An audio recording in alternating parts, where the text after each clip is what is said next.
My name is Charvik. I am studying third class. I am reading English story. The story name is Winnie versus Virus. One day, Winnie and friends were on the classroom. One of her friend was playing with an eraser.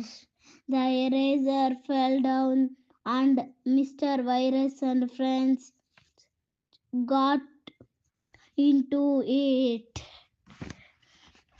Winnie's friend was about to put the eraser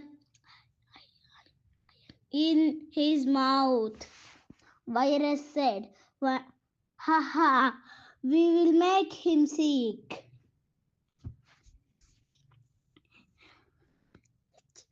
Hey,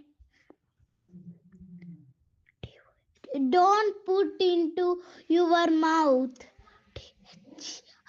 There may be germs on it, said Winnie. Her friend put the eraser down. Mr. Virus and friends ran away ashamed. This is the story. Thank you all.